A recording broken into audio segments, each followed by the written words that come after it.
एक समय की बात है। एक हरे भरे जंगल में एक कौआ और कोयल रहते थे। कौआ हमेशा काम काम की आवाज करता रहता था और उसका कर्कश स्वर सुनकर बाकी जानवर परेशान हो जाते थे। दूसरी ओर कोयल की मीठी कुहू कुहू की आवाज जंगल के सभी जीवों को बहुत पसंद थी। कौआ को इस बात का बहुत बुरा लगता था कि उसकी आवाज इतनी कर्कश है, जबकि कोयल की आवाज इतनी मधुर।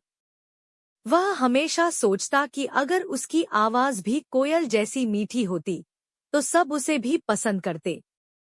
एक दिन कौए ने कोयल से कहा, तुम्हारी आवाज इतनी मीठी है, मुझे भी सिखाओ ताकि मैं भी मीठा गा सकूं।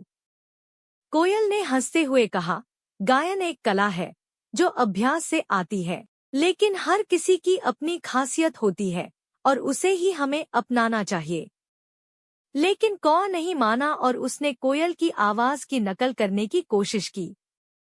लेकिन जितना वह कोशिश करता, उसकी आवाज उतनी ही कर्कश होती गई। इससे वह और निराश हो गया। फिर एक दिन कौए ने सोचा कि शायद वह कभी कोयल की तरह नहीं गा पाएगा। उसने अपनी कर्कश आवाज को स्वीकार किया और खुद को वैसे ही स्वीकार करने की ठानी जैसे वह है। इसके बाद उसने अपनी कर्कश आवाज से ही दूसरों को हंसाने और खुश करने की कोशिश की। धीरे धीरे जंगल के सभी जानवर उसे भी पसंद करने लगे, क्योंकि अब वह खुद से खुश था और अपनी पहचान को गर्व से अपनाता था। इस कहानी से हमें यह सीख मिलती है कि हर किसी की अपनी अलग पहचान होती है और हमें अपनी विशेषताओं को स्वीकार कर उनके साथ खुश रहना चाहिए।